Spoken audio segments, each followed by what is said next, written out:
want to start by saying all praises to Yahweh, God, Shem, Yahushai, Dash, God, want to see Prophet, great Muslim, rule well, and Shalom to the hopeful elect.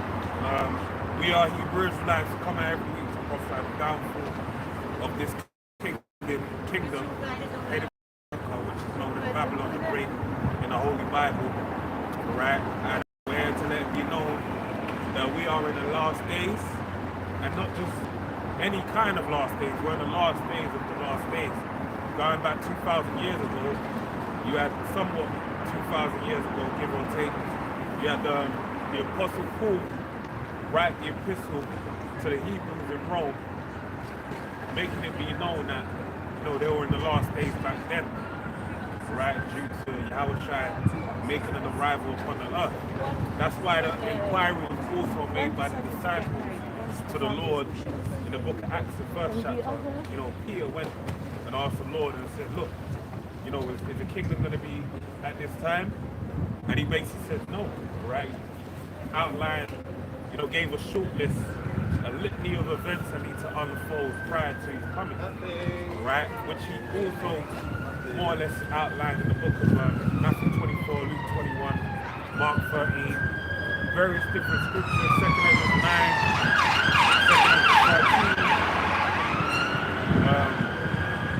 2 speak about different things within the Bible prophetically that need to come to pass, which guess what? They're happening right now, right? All these different things happening throughout the earth, they're not happening by coincidence. They're actually a show of the prophetic events within the Bible being, leaping out of the text and then being presented before the people as a sign of his coming. But basically, I don't know, was it him? That was about. Oh, you just saying, yeah, okay. Yeah, so basically, that's how these are things that we're seeing right now in terms of when you deal with, like, for example, what happened down in Baltimore, right, with the freight ship and the bridge. When you go into it, basically, the amount of contingents that are in place for freight to basically not shut down it's a great rarity. If not impossible. We know with the Heavenly Father nothing's impossible for it to have a power outage and then be veered into the direction of the fucking bridge and turn on, be veered even. It was like someone said, nah, it's not gonna reach, so let's turn it on quickly and then recalibrate it, and it ultimately went into the destination of the support for the bridge. Now the big thing about that is, if you've been paying attention to what's going on in America, there's been like it's a technique used in warfare where you basically plunder the resources of your enemy. So you might go into another village, city, country, and you basically set fire to their crops. The harvest that's coming, you set fire to the incoming crop, incoming harvest, should I say. Or you might go to their water supply and poison. Various different things you may do with the storage houses, burn them all that estate. Now, the same thing's been happening over in America, right? You have different farms being, plundered. You have energy plants basically being plundered. You have various things like that happen. And at the same time, you also have individuals like Bill Gates, he's a main person, buying up all the farmland, all right? And basically there's being restrictions made on the food resources over there as well, right? Which we already mentioned is Babylon the Great. So with that being the point, these things are happening is for an eventual downfall of the nation of America, right? Because what they want to do is they ultimately want to, bring the people to their knees. A good example of that in the Bible is Egypt, all right? They basically had the prophecy being made known unto Joseph, where he broke it down to Pharaoh, said it'd be 7 years of plenteous and then 7 years of scarcity. And in knowing that, they basically made a, what's that word? They made a storehouse, but there's a technique they do.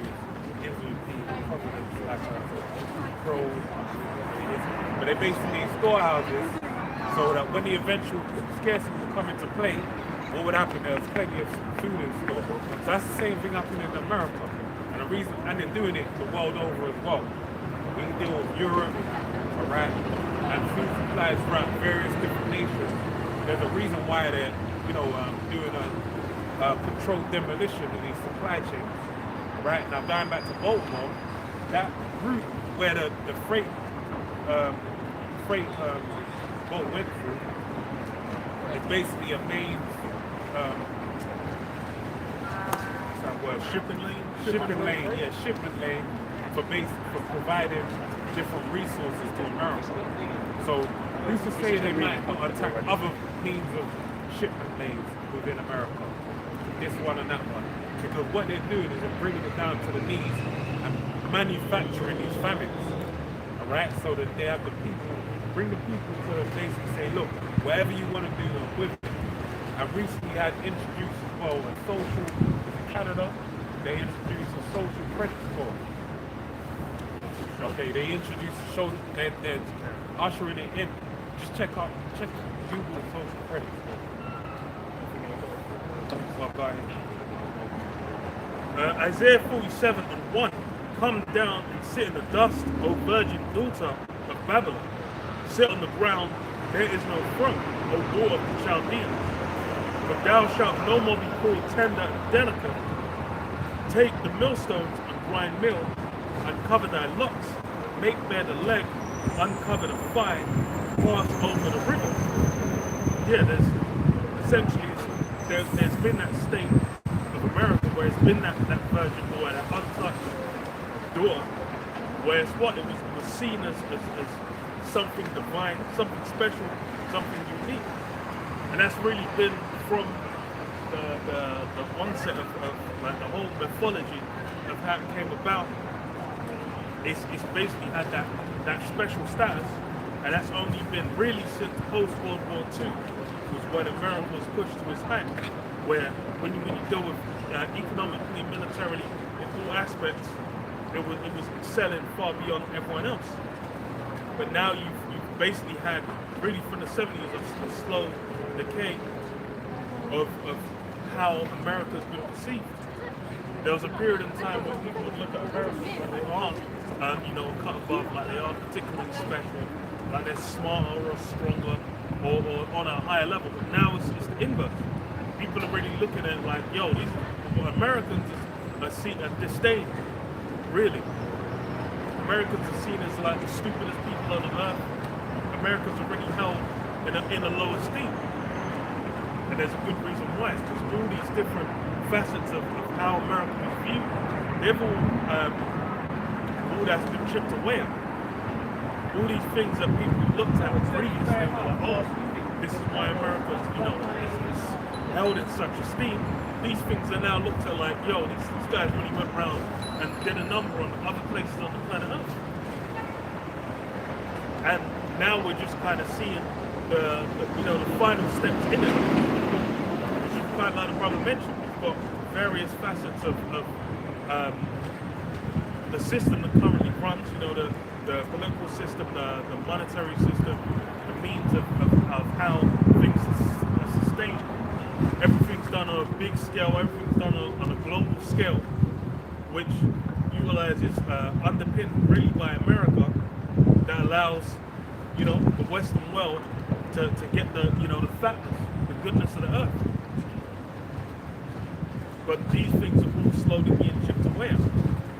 These alliances that previously seemed invaluable. These different countries were begging to deal with America. Now not so. All these different goods that used to go to America used to be that cheap spot, which is still because consumer.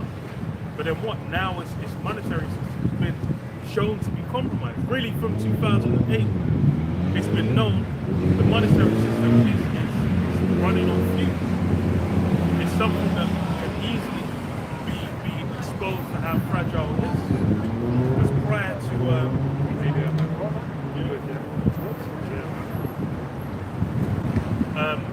Because prior to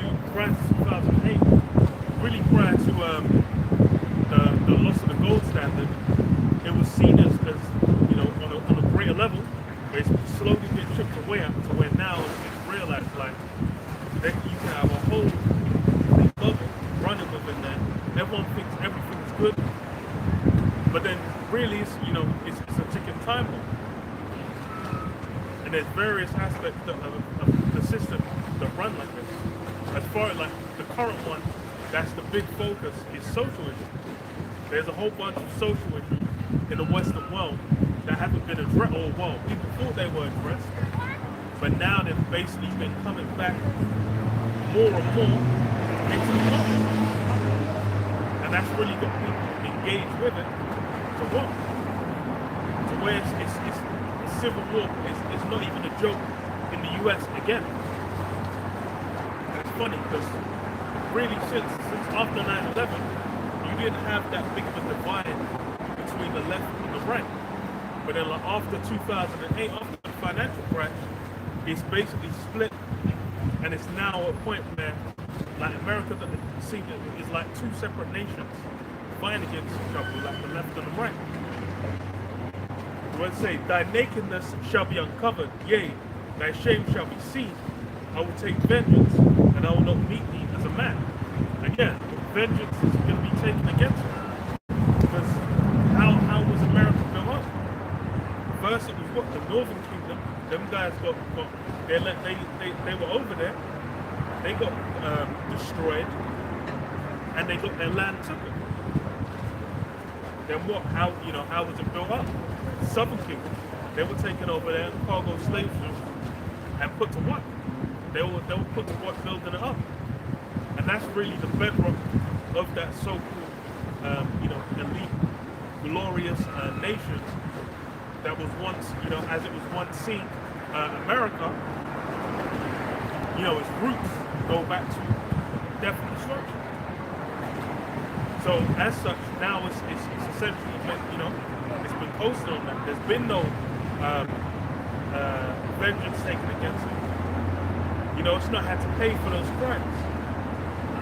It seems like, as looking at presently, you think, oh, America, they just kind of they did their thing, and they just kind of got away with it. But what's the reality? The reality is now is, hey, that vengeance is coming. And it's not going to be, something that's going to exist within its court system. It's not going to be in its financial, it's not going to be printing dollar bills like in the Dave Chappelle sketch of, the black reparations. It's basically be done, as every other kingdom before has gone down through violence. Let me read a bit of this article.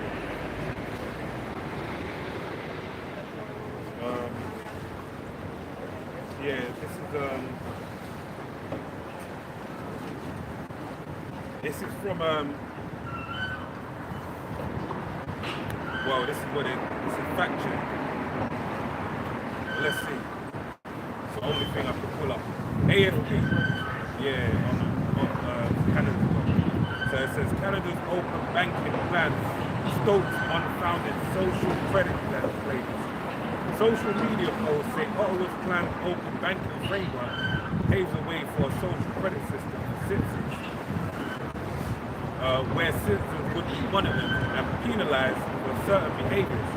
This is false. Canada's plan mirrors those in other countries, giving consumers a more secure way to link bank accounts and third-party apps and would be limited to financial data, good policy and privacy experts. Right, so it says,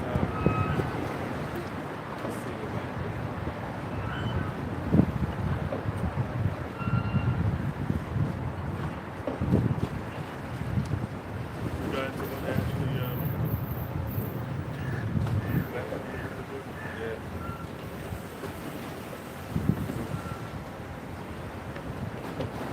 So it says how open banking works. Open banking or consumer-driven banking, the cheap archive care, or I shouldn't have read that, is not yet available in Canada. According to the Department of Finance Canada website, the federal government will submit framework legislation for open banking to be introduced in 2025 with the next budget. It is aimed at making it easier for consumers to link their accounts with apps for financial management without having to input passwords, which pose security risks. An estimated How does that work? that's what I would think. Why would you not want a password for? An estimated 9 million Canadians currently share their financial data by providing confidential banking to service providers. The Department of Finance says this process, known as screen scraping, is unsecure and raises security liability and privacy risks to consumers and to the financial system. Countries including Australia and the United Kingdom have already adopted open banking frameworks. So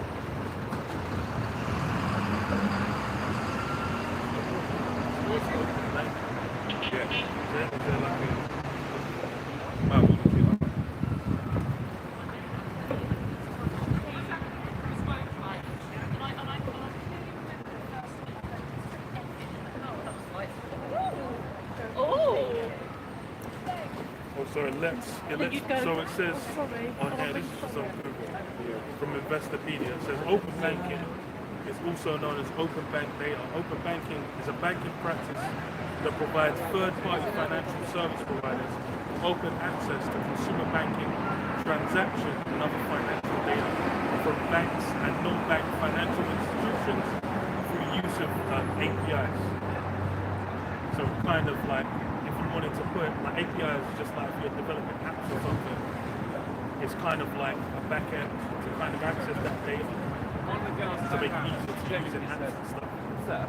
So it's kind of given a framework for easier access to like, it's kind of like ubiquitous technology, yeah, where it's universally open and everything is universally connected.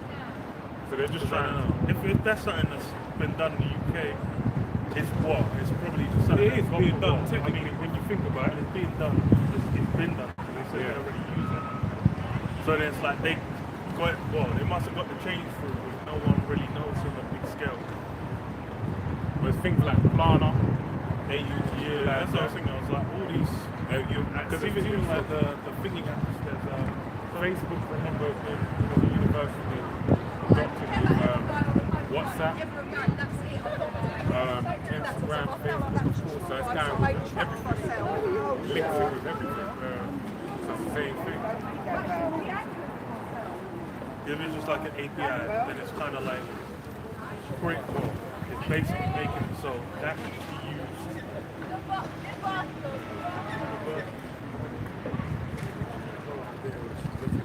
But yeah, go. Now, if it's just an API, then it's like, yeah, that's the same kind of thing they'll do with like a phone or something. You might have like a database of anything. It's just a way to use the database. So it's kind of making a banking data easier to get to, which then just makes me think, yeah, well, that easier access or easier utilization down the line, you know, just be universalized. Well, it's already really been universalized. It's an API. That means all the different banks can use like the same standard whatnot. Which is interesting. Because they can kind of do whatever the fuck they want with it. Yeah.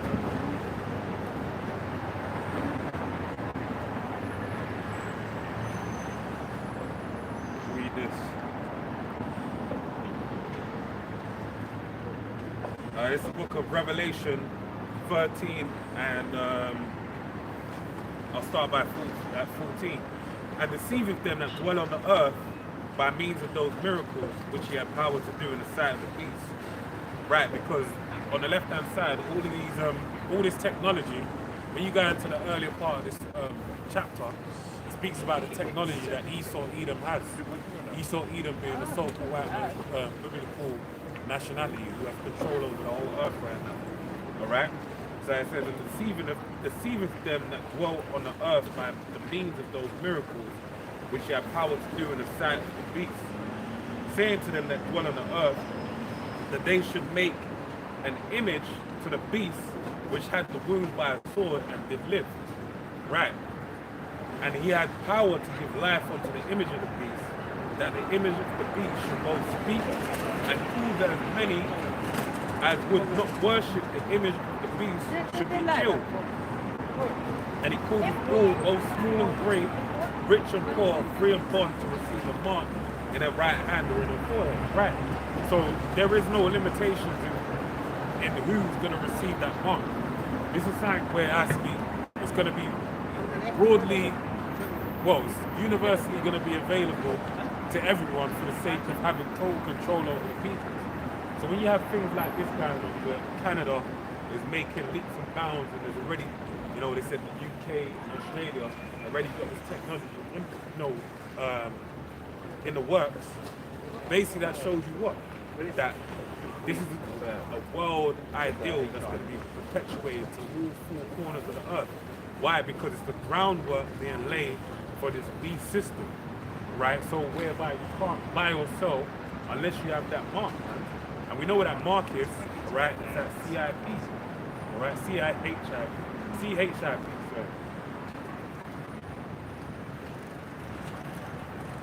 Go for it.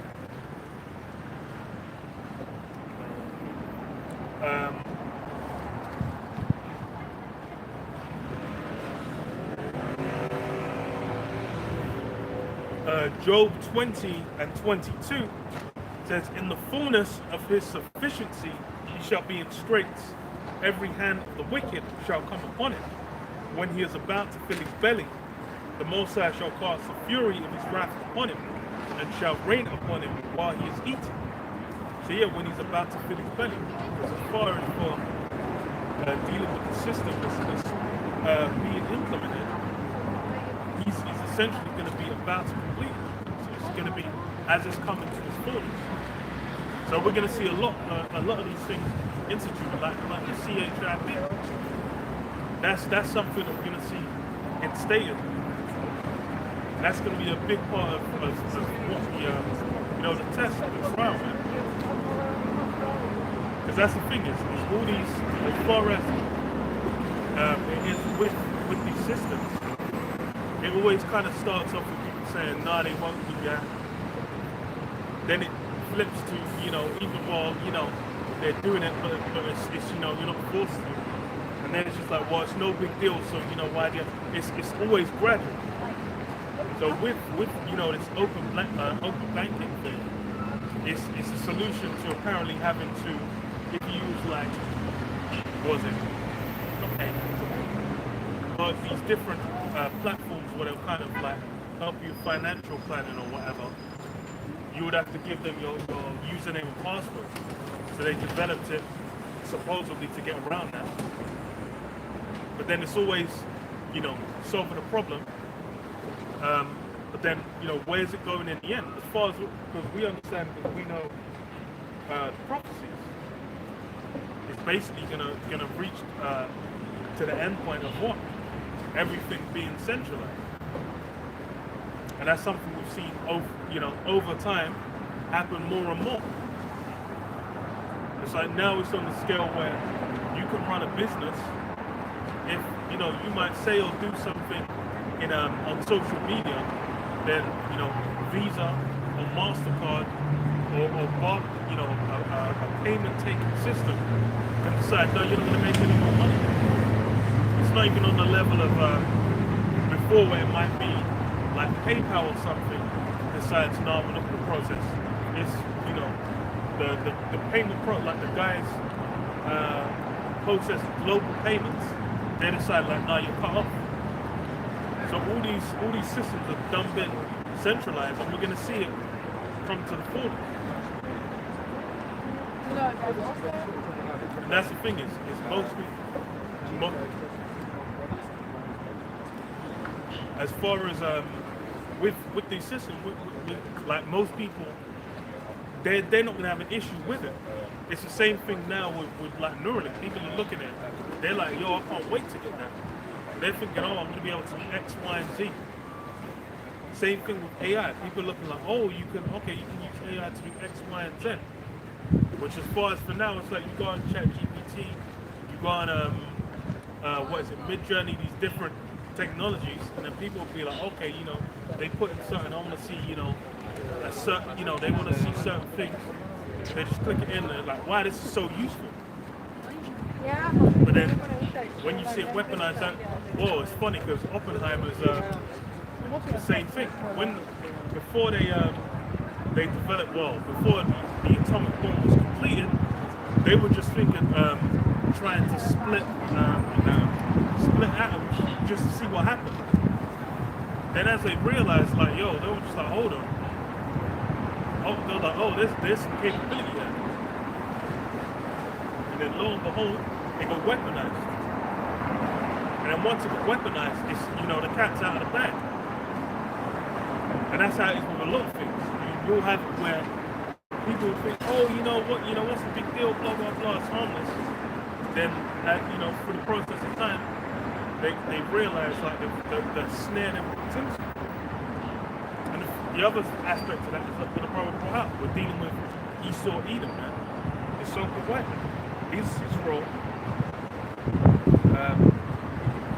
I read this, Proverbs 16:4. The Lord Jehovah hath made all things for himself, yea, even the wicked for the day of evil. The wicked was made for the day of evil.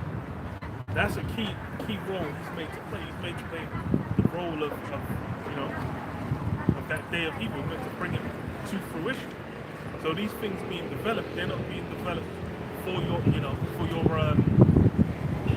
leisure, for your pleasure, for your ease, you know, to make your life better. These things are being developed for you know, for their aims. Bro, everything in society now, currently as it runs, is run for the, you know, the pleasure and circumstances of the elite. Things are like, people on the bottom are fucking done, man. They're toast out there.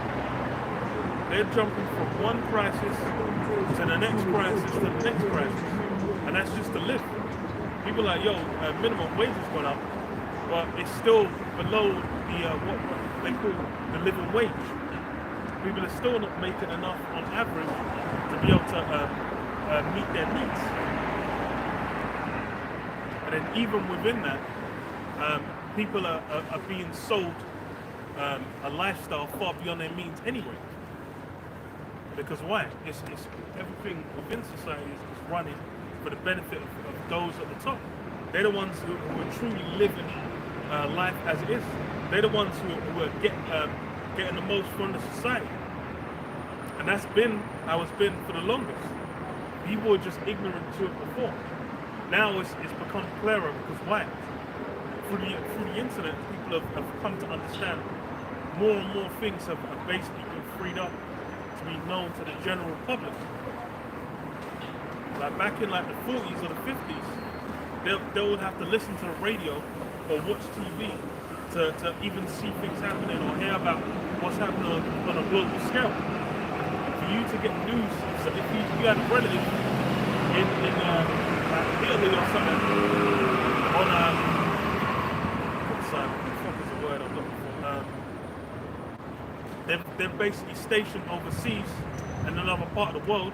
They might send a letter to you, they might send a telegram or whatever. That shit's gonna take forever.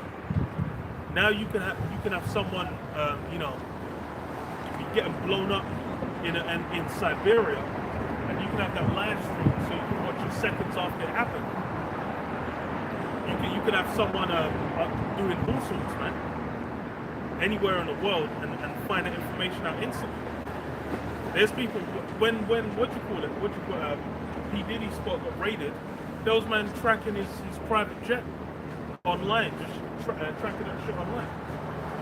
And they were doing the same shit. There was a guy that was doing that with Elon Musk, because this information is so widely available now. There were people tracking his private jet, tracking all these flights, and then posting it on Twitter.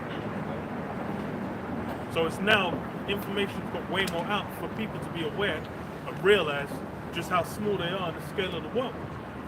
But that's the thing, it's not something that's going to shift. That's not going to change. As these technologies develop, that's why you have all these dystopian movies and TV shows and whatnot. Because why? You get into the future, it's gonna be like X-Men. Let them develop Sentinels, man. There was people ain't gonna be doing shit. Because why? They'll say, oh, it's for your own safety and security. But then as time goes up, what people thought the police were about that. People say, oh, the police are for the people. Ain't no one thinking the police are for the people, man. Man, a police officer fucking what? Like murdered Sarah Everard. Then they sent a bunch of police officers to go and fucking dead the protest man were doing afterwards. Well, ultimately they're beholden to the government. Whatever the government tells them to do, they're doing basically. So they ain't thinking about the interests of the people. Like for example, when you had during the Novik period, when you had all the like Boris Johnson and all these various different people, what's the other guy that was having Dominic. I'm a celebrity, get me out of here. Yeah. I know. He's like whatever his name was. But all of those guys, you didn't have the police running them down, detectives, trying to, locate them and throw them in a cell. They weren't doing that. Why? Because they have free reign. They will serve them. Go down the road to New Scotland Yard. Go down the road to Parliament. Who's gonna be standing there? Police officers. Gonna be making sure that whatever enterprise they're doing, Matt Hancock, that's why I said Matthew. Whatever they're doing, it can be done in peace. For example now, Tony Blair had an inquiry and he admitted that they knew there was no weapons of mass destruction. But why is it coming out like 10 years later?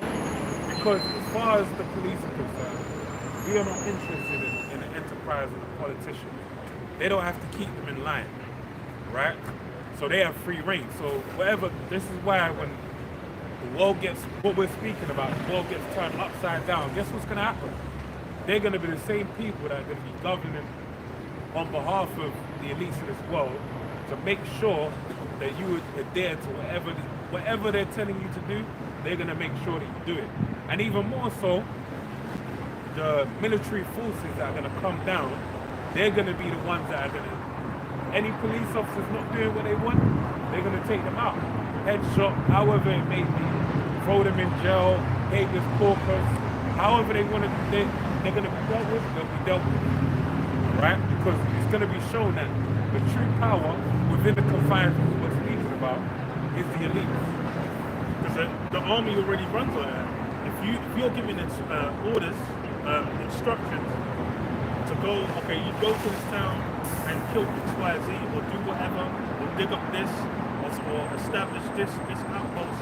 If you don't follow instructions, and what you see is AWOL, I believe it is. Yeah. Then what? You get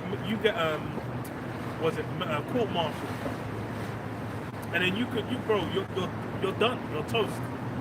Like you're not even dealing with the laws of your country. You're dealing with the laws within the military. So it's there as soon as it's like, once you're signed up, once you're a soldier, you basically surrendered your rights as a human being, man. You basically become a bullet in their gun for them to point you anywhere and shoot. And that's how it's going to be within the country for these police. People have already been talking about the militarization of the police for the longest. And that's been a back and forth. More, it's funny because more in the UK, in Europe, you have more of that protest spirit. People go out and smash it up, and then like have back and forth for the cops. Well, because they're evil. Okay, sorry. No. Thingy. But even it's like with that, that's something that it's been shown more and more. The police they'll come out with the riot shields, the hoses, the batons. They'll spray pepper spray people. All that forces basically brought more and more, and people ain't really been getting what they want from it anyway. And it's going to get further. Because the thing is you have, I remember it was like Watchmen, where what's his name was shooting rubber bullets. It's like, let them things come out. People, it's all that protest is going to go in the bin. And they already passed the laws which gave them more power. Like they did it off the back of a Extinction Rebellion. These guys were gluing themselves to the road, chaining themselves up and things. They got more powers for that. If it escalates, then more powers will be passed. They operate under a thing known as order KO, the Hegelian dialectic, problem reaction solution, right? Whereby unbeknownst to many people, these people provided the problem. Who were to bring about a solution they wanted to present from the beginning. They wanted a certain level of power. And even like you say with the protest, a lot of people fail to understand that they have a thing known as what? Agent provocateurs. People that actually go out there and rouse up the people and put add more fuel to the fire. So shit gets more active. Alright? But a lot of people, see, we're out here, right? And the joke thing is that all these things are happening unbeknownst to many of the people in the public, right? And then by the time it's too late, this is when it's going to be, it's going to resonate. They're going to realize. Then it's going to be like, wow, shit. All that time I didn't know that it's going to be like the thief in the night. How the fuck didn't I see that this is going to happen? This is on the cards all along. But all the signs you're overlooking it because in the back of your mind, you're saying to yourself, it couldn't be that. That's too far-fetched. But all them movies, see, Hollywood has an agenda, right? There's a thing known as predictive programming, whereby they're making, fiction. Well, there's even a quote that says, "Fiction is squaring." What did it say? Truth is stranger than fiction. Truth is stranger than fiction. So what you're going to find out is that the truth of the matter is going to be the most far-fetched thing, the most outlandish possibility is going to be the truth. And then you're going to realize everything you're being presented is for the sake of having you at a bending knee, at a beckoning call, so they can have total control of it. When you think about it right now, there's politics within work environments, right? There's even politics that have alliance within this world. If you want to have, say for example, you want to buy a house, get a mortgage, you got to be on an electoral road, right? You got to have a certain level of credit. You got to have a certain job title. Not even job title, earn a certain amount of money. Now there's jobs that earn a certain level of money. They work operating within a certain work environment, right? Because say if you even did stumble into a bundle of cash, right? Make something for yourself in this world. There's certain things you have to tick off the list in order for you to be able to access certain things within this world. So in that sense, going back to the point dealing with Canada, there is a social class system. There is a social credit score you have to have. But what's gonna happen is it's gonna move all the more closer to real Orwellian state of affairs, man. That's where we're going. That's where we're headed. Where it's just going to be quantified. Yeah. As far as it is now. You are saying, I know you want to use your words, but you said quantified. You got to elaborate. Yeah, I'm right. As far as it is right now, it's something that exists, but people get engaged. You can't go to a database and then just point at a number, and then it's not like the Black Mirror episode where there's just a number there next to your head. People can look up to you, you're 4.2 or whatever. These things are basically put into a system where then it will just be a number they can just point to and be like, okay, look, or some kind of measuring stick by which they can hold against you and be like, okay, so this is the work. Because that's the thing, it's like China's a different place. That's why they get away, like the way they push things through over there is different. The way they run their economy and different governmental systems, they can work differently because they've got a whole different culture. Yeah, I just explaining to her what it's about. Oh, okay. So, yeah, I see something. Yeah. Pretty much informed about the things, but yeah, about different tribes which were respected and all that. Oh, okay. And also, in fact, is it If you don't want to be in it, it's fine. But if you got a question, we don't mind. Yeah, yeah. So it's called. I mean, you understand why is the need for a separate state in Israel? I mean, historically, what has been said was that there was a lot of persecution, Yeah. for a very long time. Yeah. What actually able to see is that why did it start and when did it start? Well, When you talking say about the state, state you're of talking about the modern, yeah. the modern Yeah. state that exists now. Not state is probably way later. Oh, when you're talking about from the beginning. From the beginning, why did it happen? That there was a need so that it could be a Because- safer state which Yeah.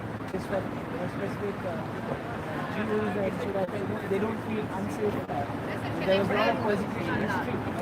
Yeah, it's because persecution goes back to there was a when you go back to Moses in Egypt, there was a covenant. You know, he had the Ten Commandments that came down with the Ten Commandments.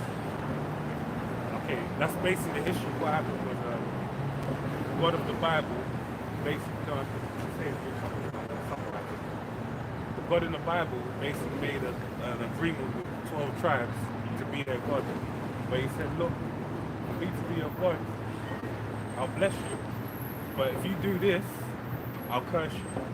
So when you go out through the whole of the Bible, even before Egypt was the first time, but then you have the book of Judges, you have like Babylon, you have what was after Babylon? You had Medo-Persian Empire, you had the Greco-Roman Empire. Every kingdom, basically because they wasn't following what he said to them. So this isn't something new, it's something that always happened.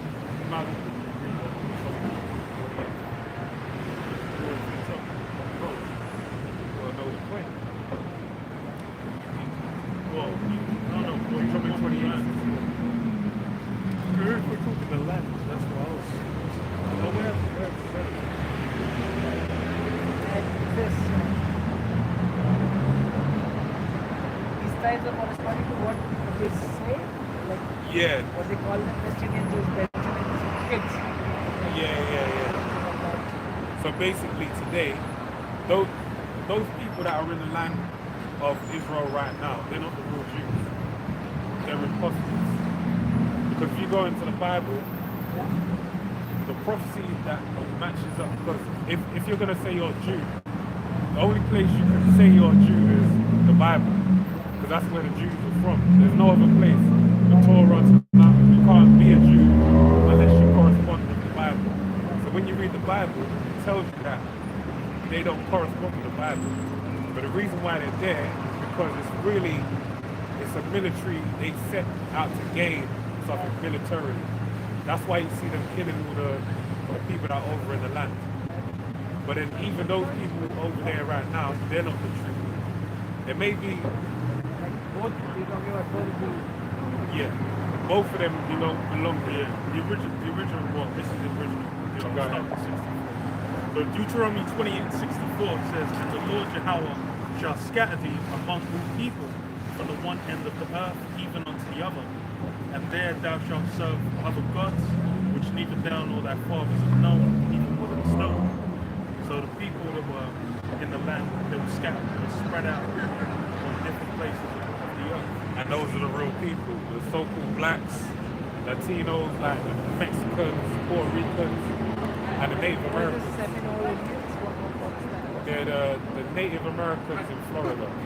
So they're called Seminole Indians because they never made no treatment with the white man when he came over there. So you know all the Native American Indians, they're actually Hebrews. They're really God's people. So all the people, the original Indians over that side of the world, they're Israelites. So this is something that is hidden. They were scattered, Those scattered. to all these different locations. So Because they have different cultures. The Seminole Indians are different to the Native American Indians. Like, Is there any scientific study or data on this? Well, It's just observational science.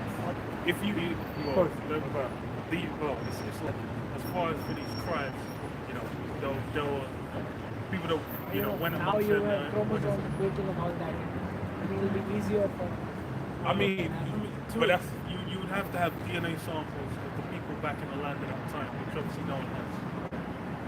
So what they're testing against, it's like they can test the DNA, but what they test it against, they like might bring up kind a of body. similarity, if someone gets mine and yours, yeah. closer to hers, like I know what Yeah, you're but saying. I'm saying from like the this, same lab. Yeah. but it's Actually like have you'd have to know that if you're digging up a body in the earth, you have to know, okay, This is this the is from first, 2,000 years ago. We know exactly who this is. And the way There's it no is, guarantee you it's can not have meant all. to be like that. Because when you deal with the Bible, and this is going back to, again, it's like if you're God's people, someone from the Bible's the only thing that's gonna, it's like, how could I say it? Like your family name, for example. The only, say for example, there's your family have always been architects. And then you've always had a certain forefather, there's a story about your family and everything like that.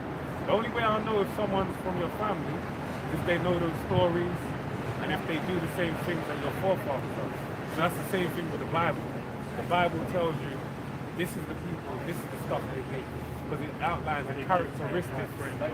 And when you read the Bible, it will tell you they do this, they're like that, they're like this. So when you read it, the people that are there now, they don't do those things.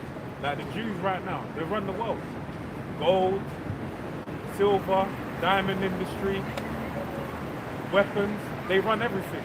So how can they be, it's political, you can look at it political, but it's the truth. Because when you are, if I ask you, who runs Hollywood? You say the Jews. Who owns the diamond mines? Who has all of this control? They are. So when they say that we need a land of person, no one likes us, but you have all the money, you control everything. So it's kind of that when you read the Bible, it doesn't say that. It says no one likes God's people. They're like downtrodden. The main thing is God is the first thing in everything you do. And when you deal with those people, their God is money. So that's why I'm saying this is the observational science. When you look at it and say, that doesn't make sense. Alright, take care. Where is this I was going to get? Yeah, Isaiah 11:11. It shall come to pass in that day that the Lord shall set his hand again the second time to recover the remnant of his people, which shall be left from Assyria and from Egypt and from Pathros and from Cush and from Elam and from Shinar and from Hamath and from the islands of the sea. And he shall set up an ensign for the nations and shall assemble the outcasts of Israel and gather the dispersed of Judah from the four corners of the earth. So as they were spread, as they were scattered, they're going to be gathered again. And they're going to be gathered, doesn't say they're going to be flown, Air Emirates, British Airways, or whatever. It's going to be through the Spirit, all over. And it says both Judah and Israel. It doesn't say just the head tribe. Which she probably doesn't even know that the word Jew is back to the tribe of Judah. And there's another 11 tribes that are within the nation of God's people. So a lot of people are not aware of, like the same thing, him going to science. Like you said already, you said it. Like how can you, where's the body sample of someone that you can say this is Jacob basically. This is Israel. So take a swab sample from him, alright? Rub the swab in the side of his cheek, and then that's the sample that we have to know if anyone matched up to the sample, they're Israelite. We don't have that. But what we do have is a record. Right? Just like I said, if it's family, dealing with Israel, you're dealing with you're already going through the Spirit. Because the name Israel was when you go back to. that's it. It goes back to Jacob wrestling with an angel. But then what's the spirit? The Bible. tells you that in John 6:63. So when you deal with, like I said with him, his family, the main outline would be, if you deal with this one, I'm assuming he's East Indian. And I would assume his last name is like Patel or Singh or something of that nature. Something within that line. Depending on what his religion, going back to East India was as well. But let's just say it's Patel or Singh, for example. That shows you they have an alignment within a certain belief system. And they draw from a certain culture, right? Then they made, now, if we add a record on top of that, whereby there's characteristics for these people, because like, for example, every culture has like stuff they go into, right? Like even when you deal with like East Indians, a lot of them go into, I think it's more Sikhs, they deal heavily with builders. Building, a lot of them have their own building business, corporation, even building, like there's stereotypical things, stereotypical attributes of those people, right? They do something. A good example to make foolproof of what I'm saying is what happened when the Israelites were in Egypt. When Pharaoh inquired, asked them, what kind of people are you? They said, we're farmers.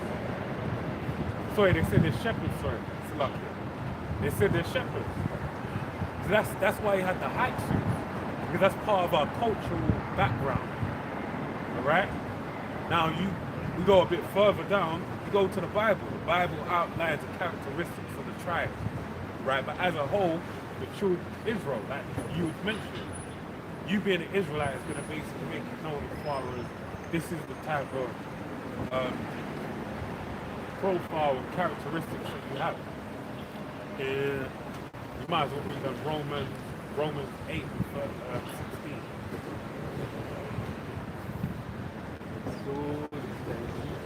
Romans 8:16. The Spirit itself beareth witness with our spirit that we are the children of the Most High. That's the baseline of it. When you know, as far as for dealing with the land, these guys are caught up in like, you know, he was really trying to get an understanding of, you know, why they have a promise to the land. That goes basically back to the Most High, just saying like, yo, that's been portioned to us. And it's really that. Everyone had their land portioned to them. That's something that Yahweh Hashem already knew. As far as now in this country, as far as with right now we have a housing crisis.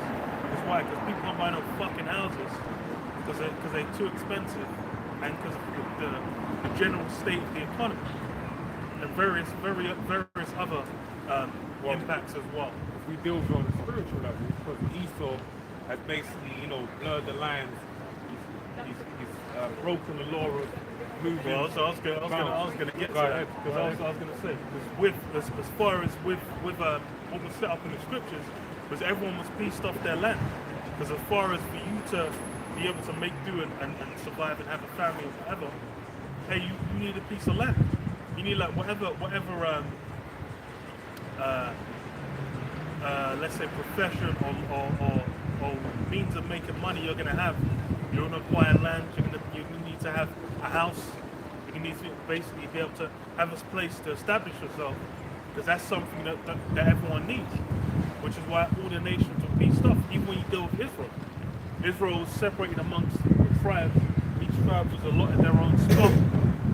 And then even when you had like one tribe move to another region, they were laws so that they couldn't come in and then you know have another tribe take one other tribe's land. Now this is something that's been thrown completely in the bin when you get to the modern day.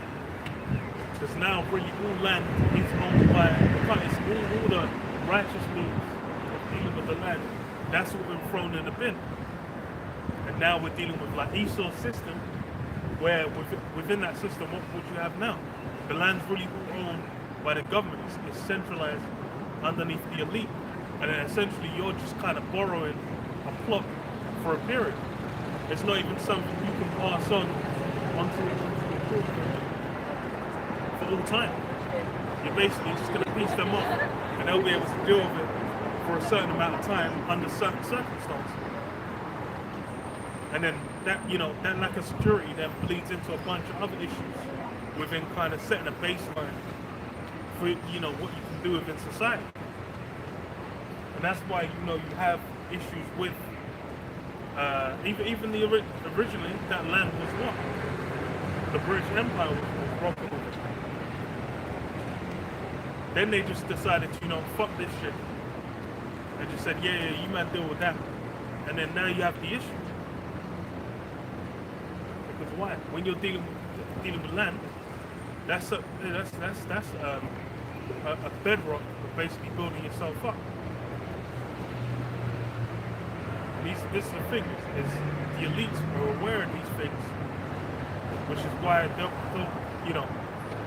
they've basically established. The thing with all these orders that are essentially scripted, dealing with a baseline of how we conduct ourselves, the Israelite way of life. Now you have Esau's essentially gone about and established his own system, which is why we have when you go to the law, then we go into how you conduct yourselves as far as dealing with the monetary system, dealing with how one brother's meant to deal with another, different circumstances, when you have how you deal with having plots of land and whatnot. There's all these different situations that the different Israelite men that will happen between each other. Which you go into the law, it resolves a lot of these things. So that you kind of have a baseline of how you're going to be dealing with each other. Esau's thrown it all out and basically just set about to establish his own thing. And this is where you have now mass confusion.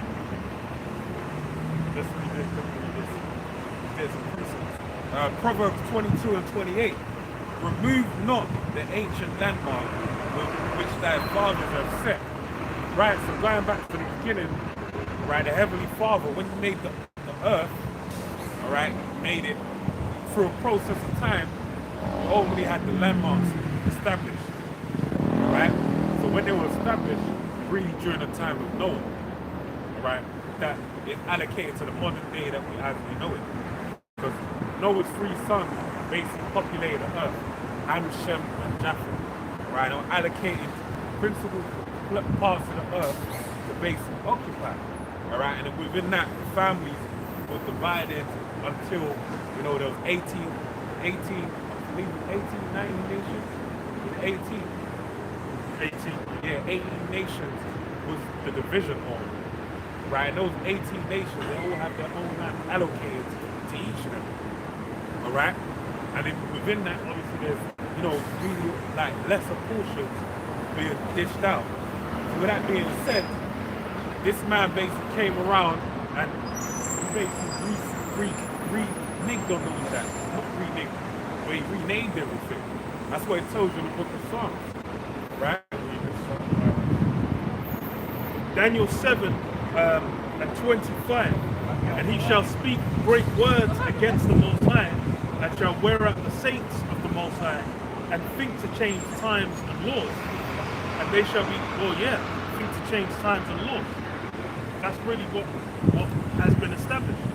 He's basically come through and thrown out everything else and said, okay, no, dealing with that, it's backwards, it's retarded, we're gonna set up some new shit that's brand, it's brand new, and it's everything's gonna be better. But then, we see like living within it, how's that turned out? Lo and behold, it's complete BS.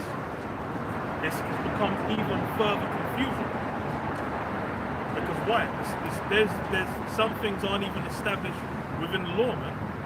Some things you're gonna have to go and go to court for. Then one day in court they'll find that it's righteous, and the next day it's unrighteous. The whole system is basically confusion.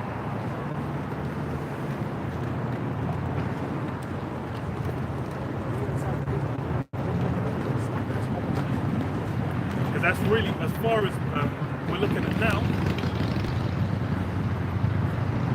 this is a big part of why you've had more and more people essentially thinking like, yo, we need to go back to some older system, but they can't really decide on which one, because most people can see the current system don't work. The so-called justice system runs on money. If you've got enough money, you can do what you basically immune to the law. If you're broke, then you are completely at the whims of it.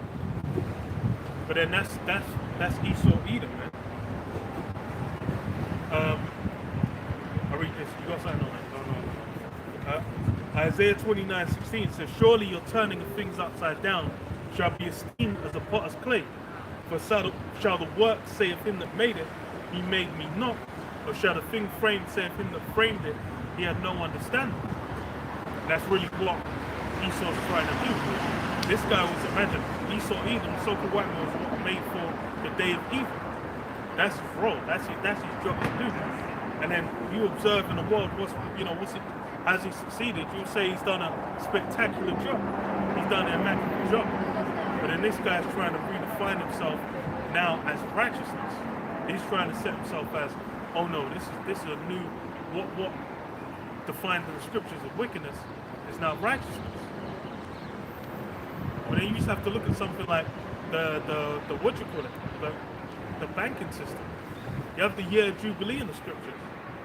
But then over here, it's like you can be in debt to the day you die, and then and then have that debt passed on to your descendants, man. So they'll be even more fucked from whatever state they were in. You might you get hoodwinked, get fucked over, get essentially taken advantage of, and then there'll be no protections. Protection will be, well, you should have known better. Let me read this. This is another key scripture. Psalms 49:11. Their inward thought is that their houses shall continue forever, and their dwelling places to all generations. They call their lands after their own names. Right, so that's kind of the point I was saying about the world being divided according to the forefathers, the ancient forefathers. They removed the ancient landmarks, and then they renamed them. They redefined the areas. Like, for example, Russia was once known as what? Gog and Magog, right? But now you have Russia, Georgia, all these different things. America was known as one different America. So let's deal with Africa. It was formerly known as the land of Ham, right? So that's now known as Africa, named after the Roman general Leo Scipio Africanus, right? You deal with America. America wasn't originally named that, all right? But it was named after the explorer, Amerigo Vespucci, right? And all these things basically happen for the sake of what? Fulfilling prophecy.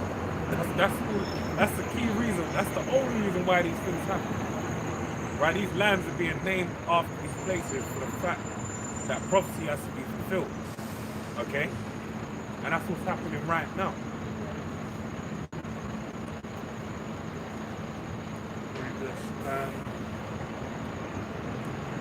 Isaiah 16:1, "Arise, shine, for thy light is come, and the glory of the Lord Yahweh is risen upon thee. For behold, darkness shall cover the earth, and gross darkness the people." That's really what's happened. There's essentially been a darkness covering the earth, and a gross darkness on the people. Because as far as you have the prophecy against Israel, well, what will discontinue from our heritage? Will basically what be in as it said in Deuteronomy 20:64, will go, to a land which you know not, serve wood and stone. Jacob is going to be completely disconnected. But then it's the same for most of the nations as well. They're not connected to the ancient names, ancient identities. They don't know who they are. Now they're all basically brand new. When you really deal with like post-World War II, you had most places in the world where they were basically put under that American influence. Because you had that seeping in beforehand, but then post World War II, you essentially had the American world order set up, where everyone's basically been wandering after the beast. But they've all been in factories. They've been all been doing business with it, essentially maintaining and sustaining themselves off of it. Which then what? You have that gross darkness. Everyone's out here thinking that as far as that's why it's well the guy that came up, he was what Elon. But then he was like, what was he talking about? Science. And he looked like Elon. But then what? He was basically talking about aspects of Esau's power structure, Esau's system. Because he was dealing with what? He was talking about well, as far the thing is as well is everyone really understands that migration is a thing. Just because someone's on a plot of land now doesn't mean they were there 2,000 years ago. So for you to just kind of take, we're going to take the DNA of someone there right now. Meanwhile, these guys got there in 1948, which he knows. But then you're going to take the DNA of someone that got there in 1948, then you're just going to trace it against everyone else. That don't make no sense. But then that's what people are dealing with now. They're really, as far as for how they really view these things, they see it as, well, you know, well, even how they define themselves. They define themselves, a lot of them, by Esau's, what do you call it? Names, man, new names.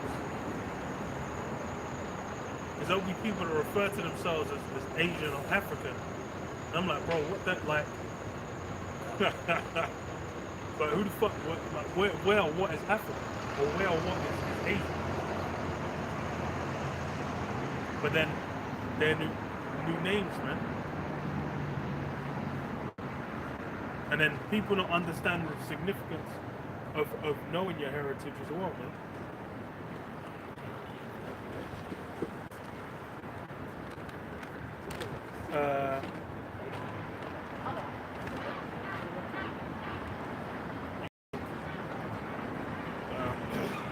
I'll read this. Job 8:8. For inquire, I pray thee, of the former age, and prepare thyself to the search of their fathers. Yeah, so inquiring of the former age, that's something that's been a baseline. Really within, and the thing is anyway, is within Esau's system, people do that as well. People still do inquire of their fathers. But Esau's got everyone inquiring after his fathers. Everyone's learning his history, his heritage. Which is why their mind's going to be all wound around that. They're going to be thinking of the so-called great men of Esau, but they ain't going to know a damn thing about their own nation, where they go back to, their origins, their roots. Which is funny, because then that's why it's just, people have the viewpoint where they view Esau as the so-called, you know, they're like, damn, it's the greatest society to ever be on earth. Meanwhile, they don't know shit about societies that came before.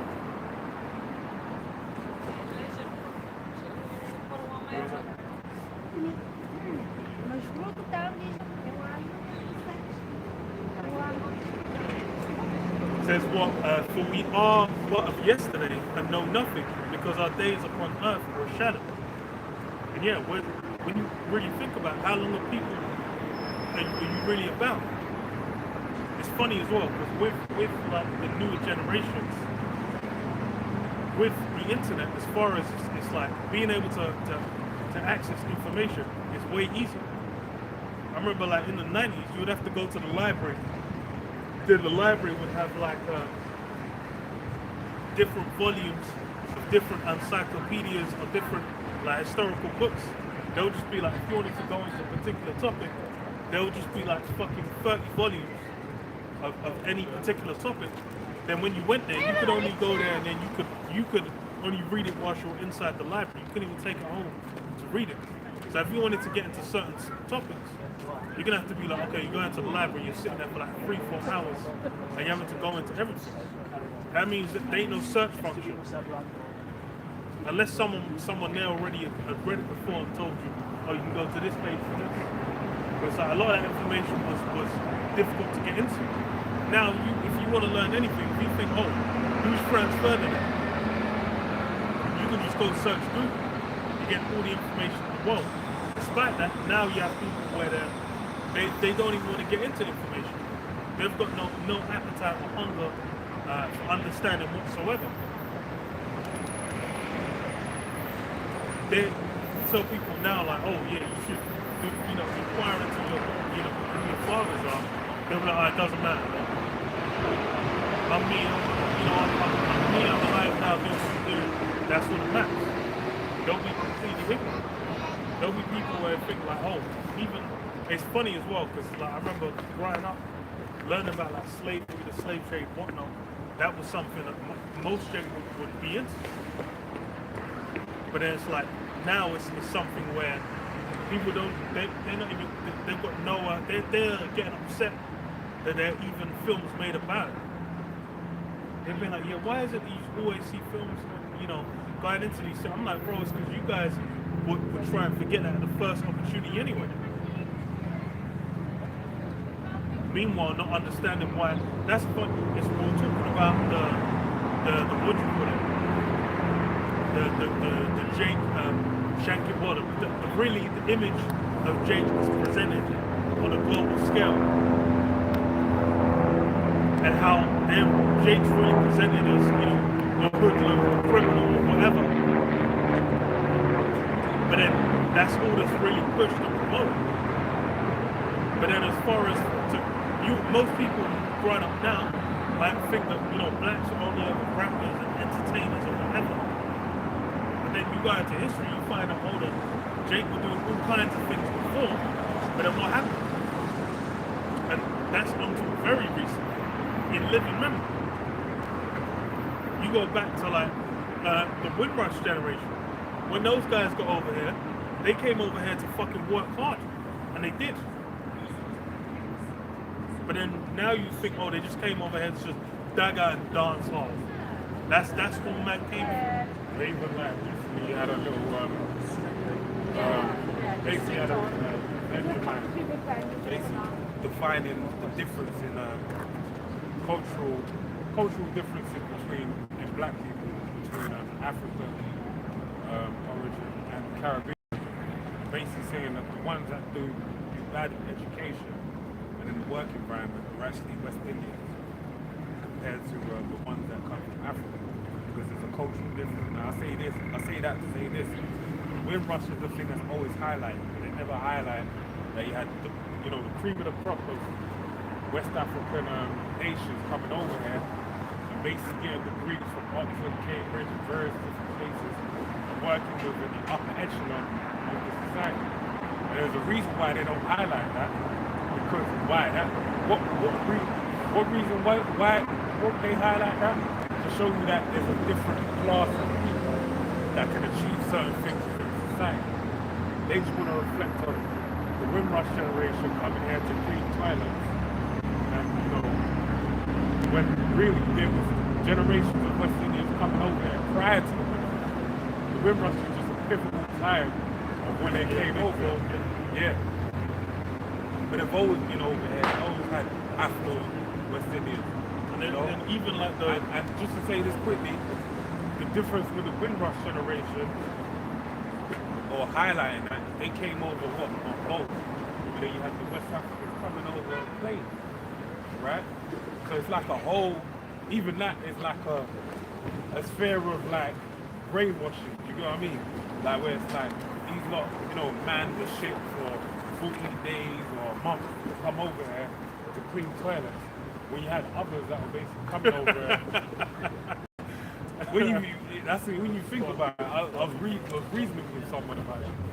When you had ones that were basically paying top dollar or British pounds to fly over here and to be educated in the university system, or to be working within the the British law system, travel to, underground, whatever have you, right? That would train to be engineers and whatnot, and they could, basically they were as mentally sharp as the best of them. But that's something they're never gonna talk about. All right? They're never gonna highlight it. And that's by design. Right? There's a reason why they're doing it.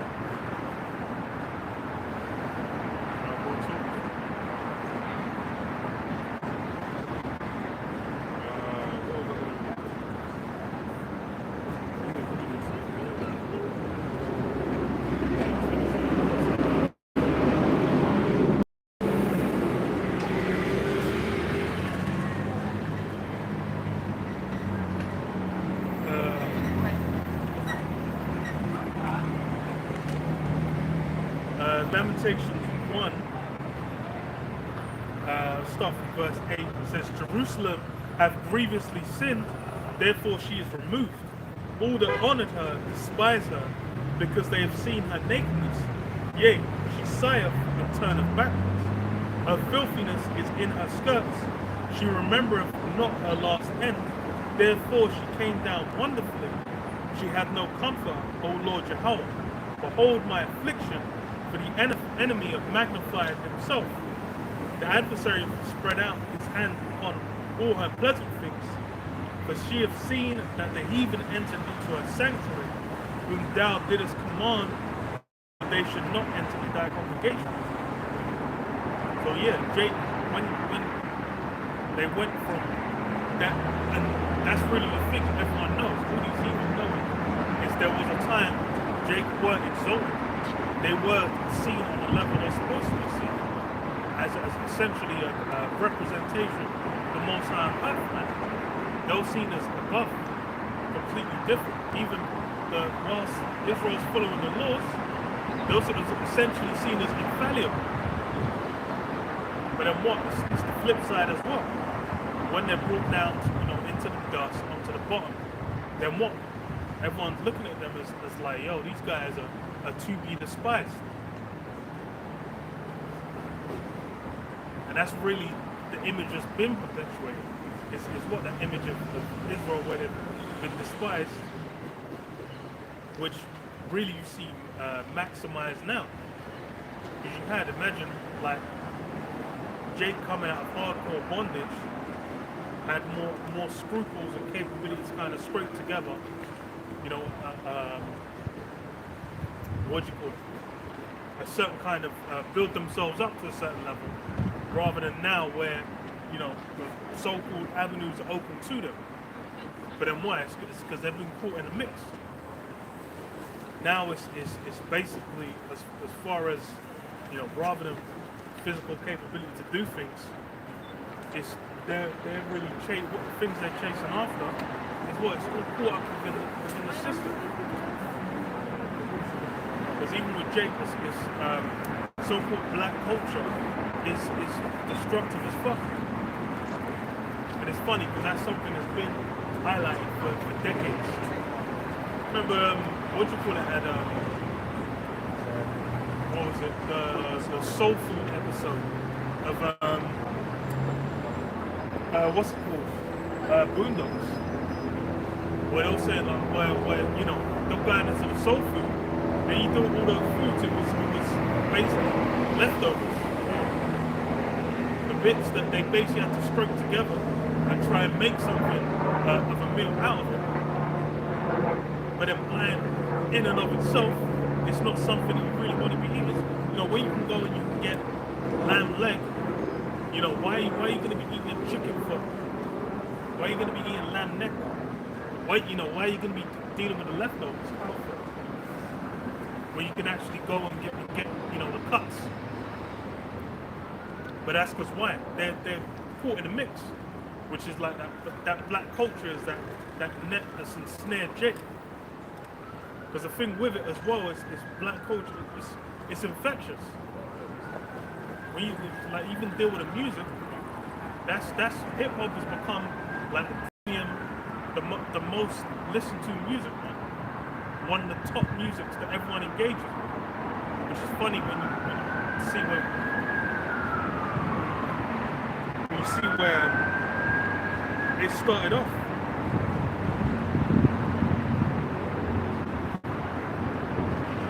And that's why, because that black cotton, that's popularized it.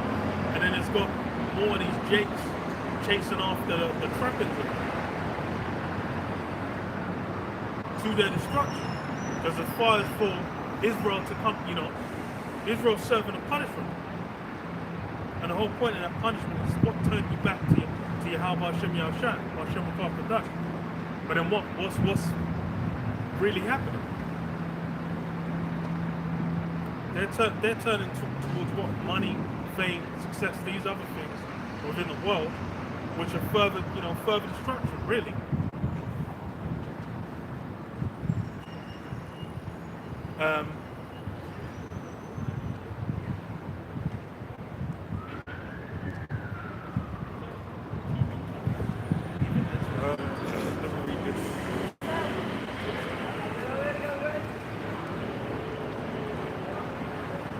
It's the book of Romans 1 and 1 and 21. Because that when they knew the Most High, they glorified him not as the Most High, neither were thankful, but became vain in their imaginations, and their foolish heart was darkened. Professing themselves to be wise, they became fools, and changed the glory of the uncorruptible God into an image made like to corruptible man, and to birds, and four-footed beasts, and creeping things. Wherefore the Most High also gave them up to uncleanness through the lust of their own hearts, to dishonor their own bodies between themselves. Who changed the truth of the Most High into a lie, and worship and serve the creature more than the Creator? Who's blessed? I've started too high.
Romans 2 and 14.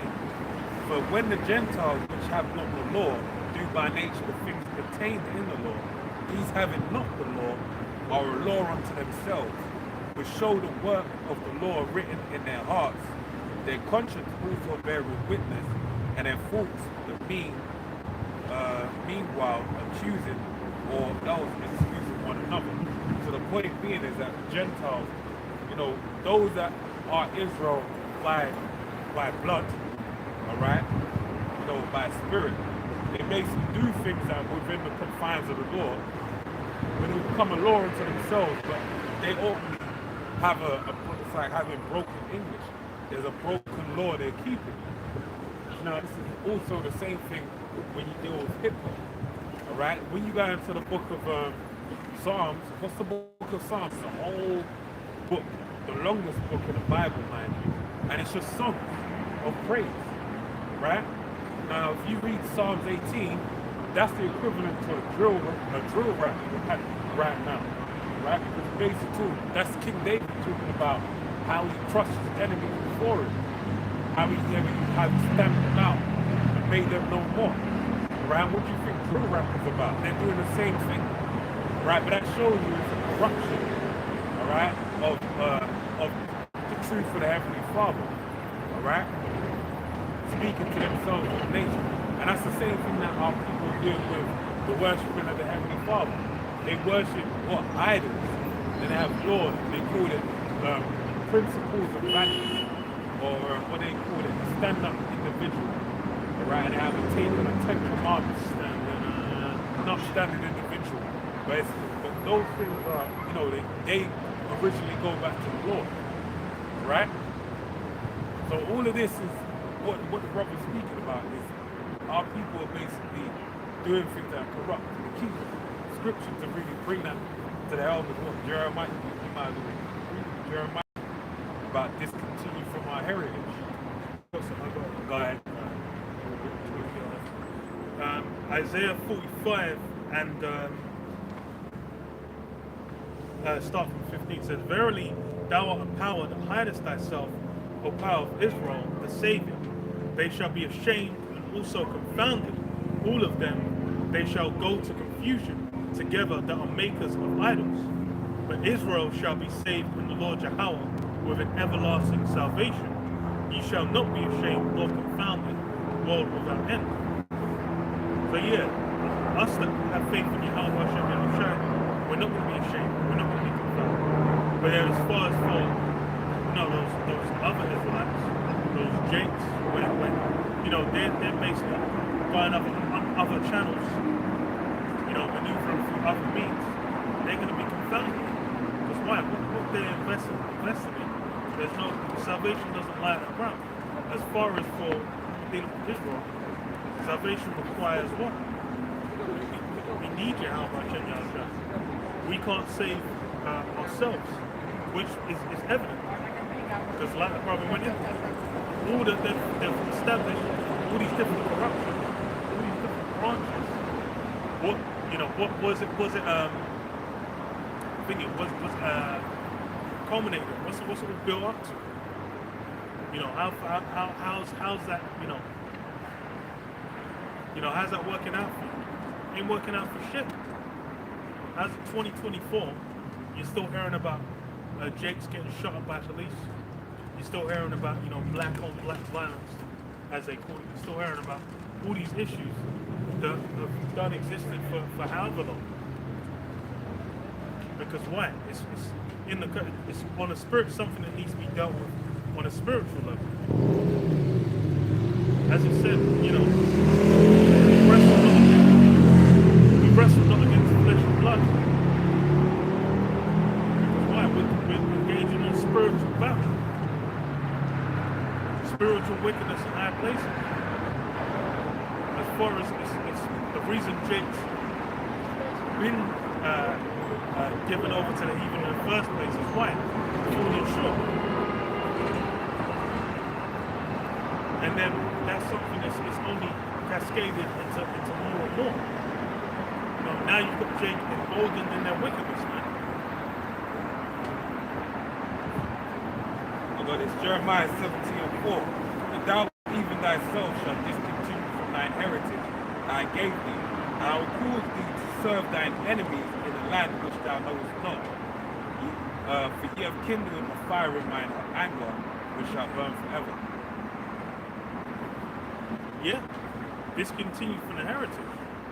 That's really, as far as, as an Israelite, one need to know that you're an Israelite.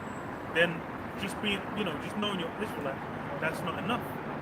Because 2,000 years ago, you had, all kinds of wicked Israelites that knew who they were. It's also the lifestyle, following after the lifestyle, living the life of an Israelite. That means what?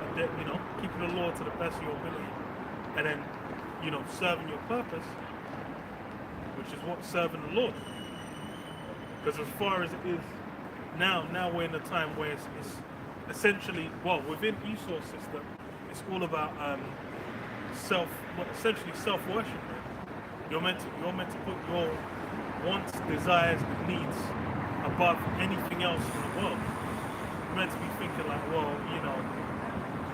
so I could go and do X, I could go and do Y, but what I really want to do is this, so I'm gonna go into that. Or was like, you know what, I really want to have, you know, Mitch will be like, yeah, I really want to have sex with my dog, so she just, you know, starts having sex with her. You know, it's all kinds of completely out. It's do as thou wilt. It's a whole different philosophy and lifestyle, which everyone's fed into. But then if you're Israelite, you've already got a framework. You've already got a baseline. You've already got something you're meant to be running with. But, you know, they've been seduced. And most people have been seduced, man. It's, what does it say, wide as a path that leads to destruction. Broad is the way. And wide as a path. Broad is the way.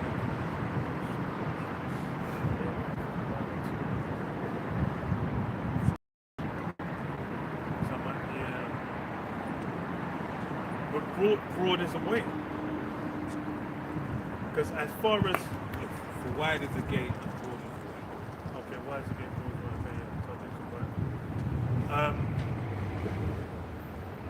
it's as far as means to destroy yourself. There's countless means to do so within this world, man. There's people where it's like they might think there's even taking the so-called you know, the standard path through life of you know, going to school, getting a job, and blah blah blah. There's people that might do that, then they might marry someone that someone destroys their life, man. They end up blowing their brains out. There's someone where they might think, okay, the quick money route, there might be fraud, there might be robberies. Then they, you know, they step in the wrong place. They might get their life compromised that way, or they might get thrown in jail, and then from there they're toast. There's a variety of ways. There's a boundless amount of ways where you can go and get yourself destroyed. Which is why it's like we're basically given a very rigid path to walk.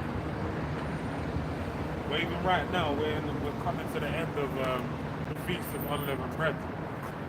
And really, this is a pivotal, this is like, you know, if you will, it's like the Christmas of our culture. That's the only way someone could really understand it. Christmas. Well, it's the pinnacle of the holidays. When you deal with this kingdom, what's like the most pinnacle holiday, holy day of Babylon the Great? Christmas. That's the one thing they don't say. There's people they don't celebrate. They don't get no presents for Christmas. They don't get to enjoy. That's like the most criminal thing that could ever happen. If you don't celebrate Christmas, yeah, do you know what I mean? Now, in our culture, if you don't follow the Passover, that's like the biggest thing ever, man. Passover. Now, with that being said, it tells you about Jeremiah 16. It tells you about there'll be a day whereby we'll celebrate Passover in the kingdom, all right? And that's going to be to encapsulate all. Imagine all of the hardship we've endured throughout this kingdom that we've been in, Babylon the Great, is going to be amalgamated, it's going to be grouped into a whole in that one day. So how great the judgment is going to have to be taken, that's going to, well, how great is the judgment that's going to be taken? How great the judgment has to take place in order for this day to be esteemed at such a high level?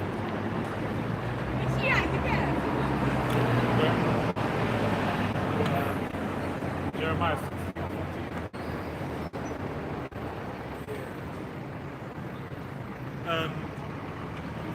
Jeremiah 16:14.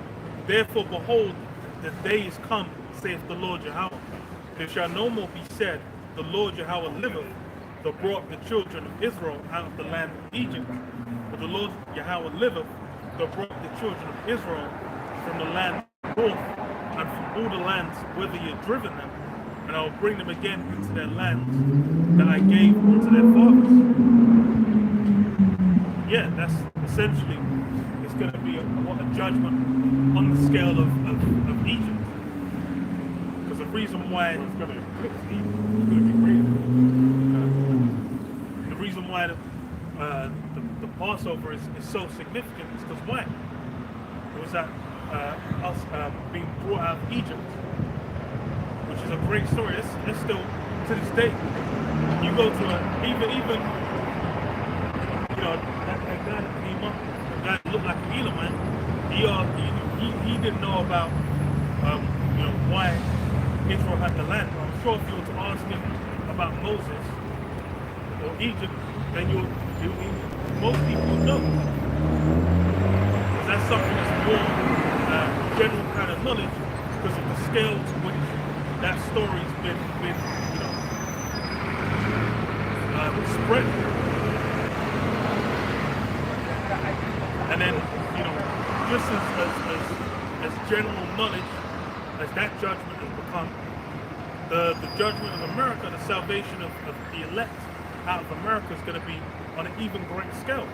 Because why? It's going to be an even greater judgment. As far as for right now there's the name of Yahweh Hashem Yahshua Hashem Yahweh isn't being held in anywhere near the esteem it should be. But then when you go into the stories after Israel came out of Egypt, you had all these various nations. They'll know, are you the ones, the power that decimated? Good. Were you the one that, your power, your power is the power that decimated Egypt. Everyone knew. They were like, those are Israelites. Their powers are on them. No, we don't even want to deal with those guys. We don't even want to be there. We don't even want to interact. We're trying to not get decimated as well. Because why? There was so much fame associated with the name. Because of what? The deeds that took place. Now we're going to have even greater deeds done in this time. And then the name's going to be, lifted up even more so. Because why? They're all going to know, who's this being done in the name of? Just like now, what would you have? You had the movie last year, Oppenheimer. What's the name? Oppenheimer. Why?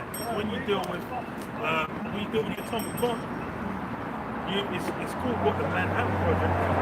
You've got all the fame for it. Oppenheimer. Which is why they didn't call the movie Atomic Bomb.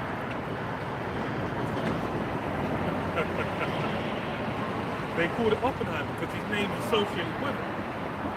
We're going into the landmarks being removed and new names being put upon them. Why? Because they're essentially putting, fame upon those names. So now where it's like everyone knows America, they don't even that's the guy's name. Has all that fame attached to it. But it's going to be on that scale for this judgment. Where now it's going to flip from how it was, where everyone knew Moses in Egypt, the 10, the plagues. Where what? They're going to know. Everyone already knows America. Everyone's going to know America got smashed by who?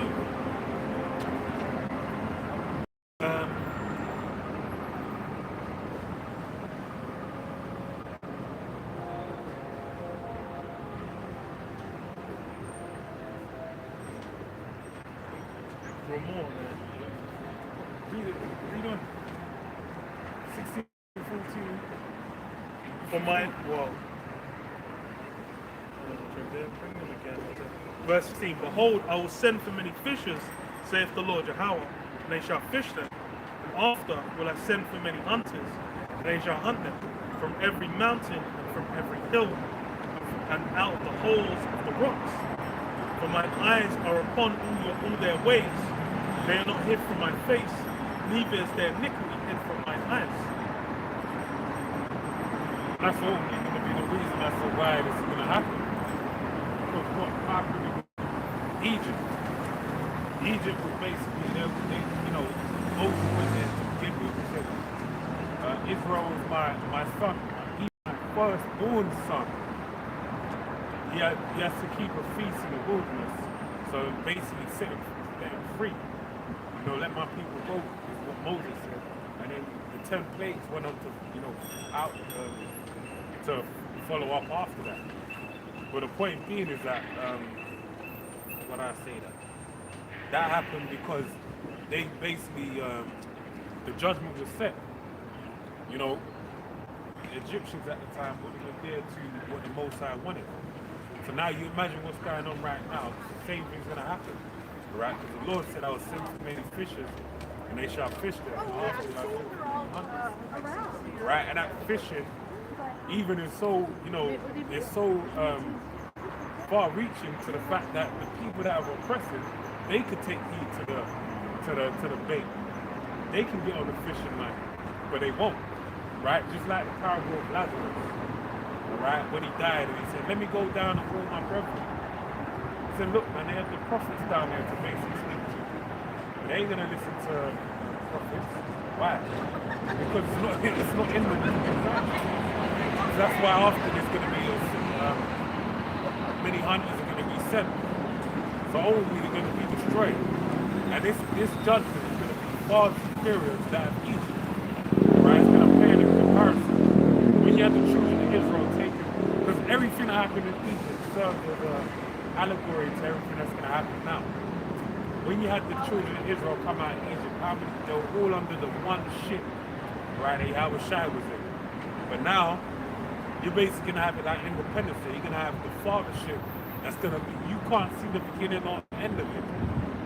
It's going to cover the whole earth, all right? And then you have people saying the earth flat. See, I told you the earth was flat. It was covered. I'm playing around. But basically, I'm not playing around in the fact that the earth ain't flat. I'm playing around in people saying that. But basically, you're going to have people say, you know, it's going to pay in comparison. It's going to be far greater. Right? And the things you're going to see manifest in that time as well are just going to be magnificent, fascinating, awesome. Right? They're going to bewilder the eyes of the minds of the people.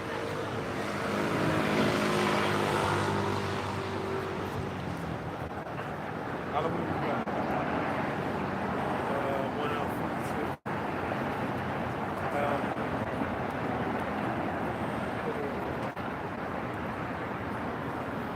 Verse 18. First I will recompense their iniquity and their sin double, because they have defiled my land. They have filled my inheritance with the carcasses of their detestable and abominable things. Even the land has been defiled. And it's, you have it in Numbers, where blood defileth the land, and the land can't be cleansed except by, you know, the blood of the one who shed it. And you've got America is a big spot, and even what do you call it? The land itself, the land of Israel. There's going to be, the thing is, anyway, on a global scale, there's a need for cleansing. Because why? There's all forms of wickedness that's really gone on. You have now, I was going to say, beginning really various aspects of society where, you know, people are living. Diddy's like a simple. Yeah, Mom. I was just gonna. That's why I said Diddy. Yeah. I was saying, it's like when generally with the society as it is now, you lift up the carpet. There's roaches. There's a fucking dead body. There's you know a rotten piece of fucking human steak. There's all kinds of vile things underneath every fucking carpet you're lifting up, and every skirt is getting lifted. You know, the legs are fucking covered in cellulite. It's vile and degenerate under there, man. There's a stench, a whiff. Because why? It's the reality has been, the way the society's been maintained and built on, has been through vile acts. But the awareness of it wasn't there. Now it's not a change in how the way things have been running. It's really just being broadcast on a wider scale. Because there've been whistleblowers. There've been people talking about these things. And there was a story about the Boeing basically as well, where you've been having like clips of the fucking, you had the door get ripped off, you had like an engine fail, you had you know, various parts, and then planes falling apart. Then you had a whistleblower come out, and then that guy got fucking whacked. That guy had, you know, he was forced to kill himself in the front room of, in front of a motel, man. Because why? Because that's just yet another facet of so-called world where they're meant to be, laudable, honorable, great men. But then what's the reality? You peel it back, and it's more filth. Because a lot of these guys are like weapon contractors and whatnot. These guys are, and all they're about is making money.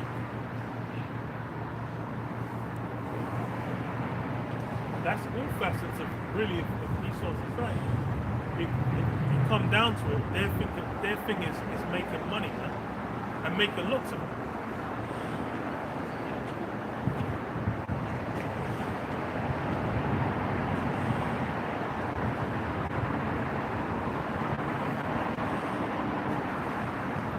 Verse 19, O Lord Yahweh, my strength and my fortress, and my refuge in the day of affliction. The Gentiles shall come unto thee from the ends of the earth and say, surely our fathers have inherited lies and vanity, and things wherein there is no profit. Yeah, surely we've inherited lies and vanity, and things wherein is no profit. As far as for now, the actual worth of things can't even be measured by your average Joe. Right now, there are people walking around thinking that, little bits of plastic equate to actual monetary worth. They might think, digital numbers that you have, on the screen equate to worth. Remember, what was the film? Was it Wanted? Wanted. Where, what'd you call it? You had the main guy, I can't remember his name. Where he finds out, oh, his dad was an assassin, blah, blah, blah. Then they say, okay, we shipped you all the money that your dad made. Then, he went to the bank one day. It was on like, he had fucking 25p in there, and $1.25. He came back the next day after they did that, there was like fucking over 2 million. It was like, yo, he took some money. I was like, damn. But then after they turned on him, he went back to it, there was nothing in there again. So, as just as easy as it can, rise and go down, that, those things don't have actual worth. The things that are actually used to measure worth are the same as the things in the ancient world. Land, livestock, precious metals, these are the things that actually have worth. And the reason that, the reason now everyone thinks, those things have worth is because what? They inherit lies, man, and vanity. The things that now everyone's invested in, everyone's looking at, this is how the way they think the world's even structured is a lie. They think they're thinking, they'll go into history, they'll think, yo, Esau was ruling all this time, this is crazy. But then lo and behold, that lies there. Every rock you turn under is really lies and vanity. That's why, again, it's everyone out here has been deceived. Everyone out here is caught up in, read, was it Psalm 49, thinking the houses will continue forever. There's people that think this kingdom's going to continue forever. There's no kingdom on earth that's continued forever, and especially with this one, which is essentially a mirror of Rome. This is following after in the what you call it, in the wake of Rome in various aspects, monetarily, militarily, and then Rome, fell into a hole off the back of a lot of those things. That's why you have the decline of Rome. You don't just have it fall off a cliff. There was a slow decline, and then it got taken over. It's the same thing you're seeing there, where there's a slow decline, which is why you have, sharks in the water, you have piranhas in the water, smelling food. That's why you have these other nations where they're looking like, oh, we can be able to wiggle in, man. China's there like, oh, we're gonna come in. Other nations like, yo, are we gonna come and take the top spot? Because why? They can see the end is in sight. But the general populace, they've been deceived, man. They don't realize all that they've put stock in is soon going to be found to be of no worth.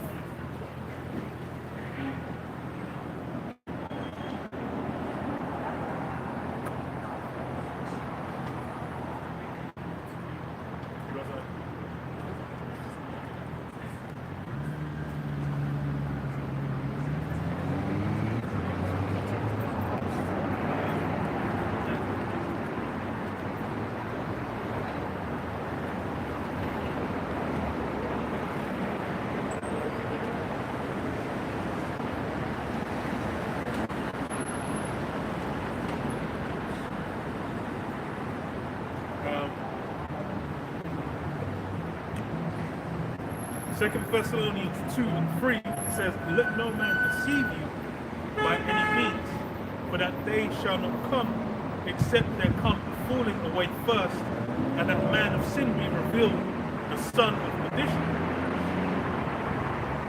who opposeth and exalteth himself above all that is called the Most High, or that is worshipped, so that he, as the Most High, sitteth in the temple of the Most High, showing himself that he is the Most High." That's really who has needed to be revealed.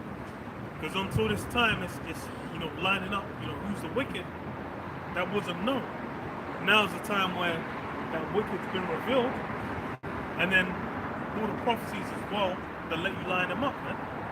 Though thou set thy nest among the stars. The different miracles that he was going to do. Then also his interaction with all these different kings, man. The establishment of America, the different kingdoms that came before as well. All these things basically let you square it on, okay. So I was talking about the so-called black man. Talking about Esau, Edom. And this guy has really been in the cut the whole time. That's really how these things have been. There's been, that fog to where they've not been able to piece it together. What's it say in Daniel 12? Shut up the words and seal the book until the time of the end. There's basically things that needed to take place prior, before that man could be revealed. And that's why now, that's prime information as well. With that, then you can piece a lot of things together. But then it's something that now, in the current time, is held with as something of no value, to people's own confusion and destruction.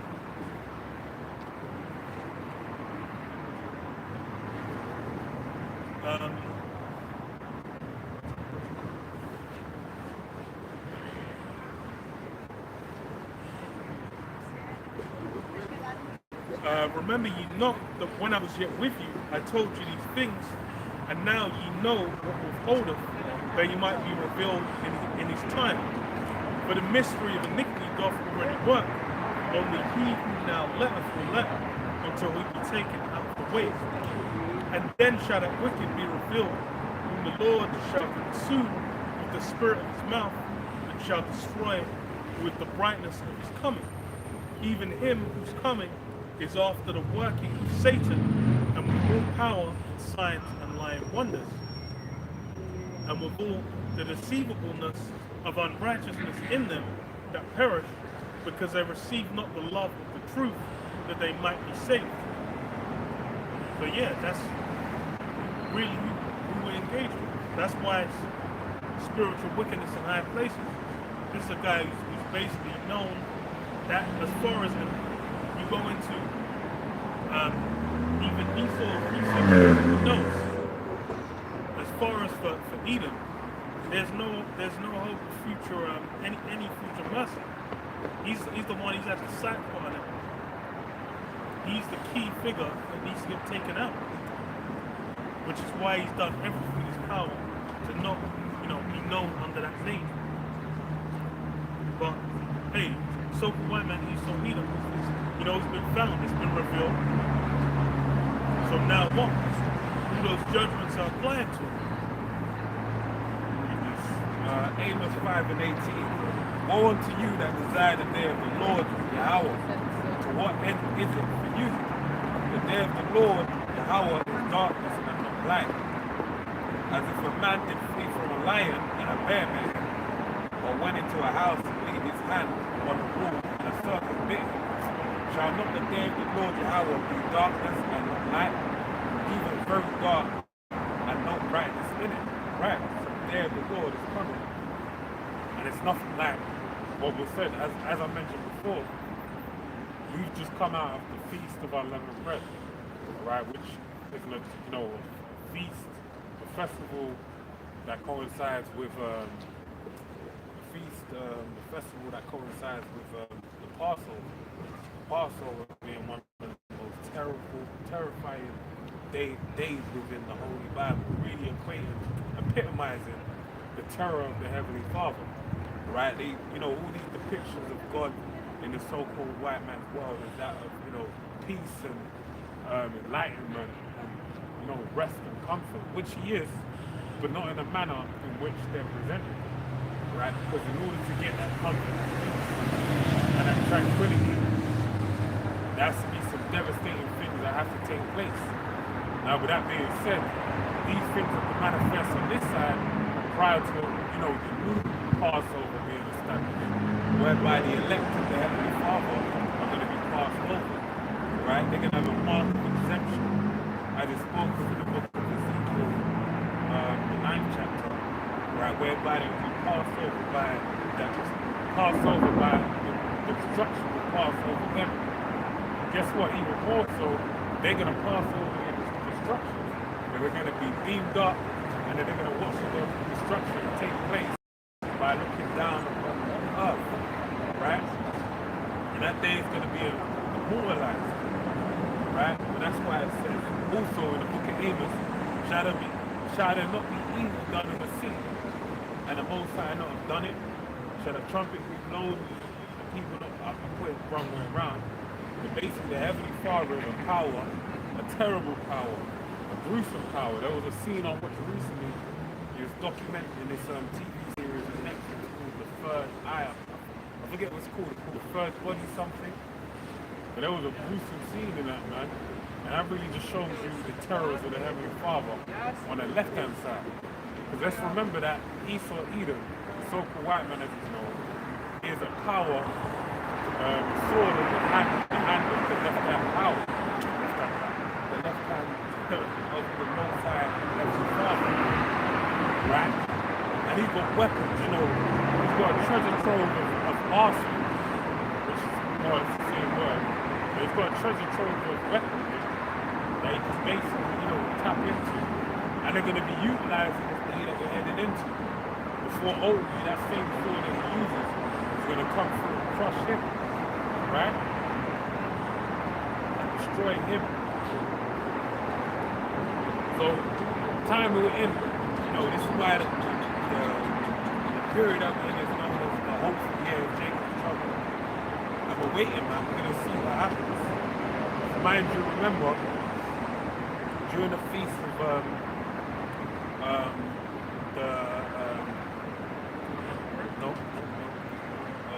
49 days of the 50th day, Pentecost is when they had, spiritual power endowed them. So something great happened during that time period. Right? So let's wait and see, man. This kingdom, let's see what happens, man. Because as it was, what's happening during this feast, right? You had the thing happen in Baltimore, right? Which, the one thing I'm trying to figure out other things, but basically you see that the Lord is basically destroying the place more and more. All the more. Something else, bro. Might slip my mind in a second.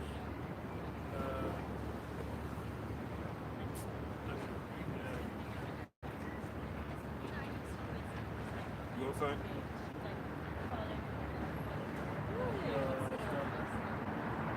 Then it's like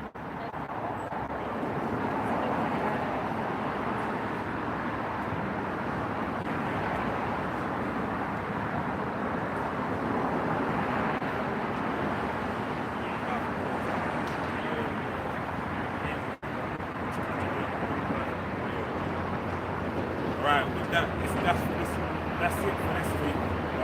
Say all praise to Yahweh, Shemi Ahushai, Shema Rukah Kakash, Gabon to the apostles, now to the brothers and sisters in the world. Shalom, shalom.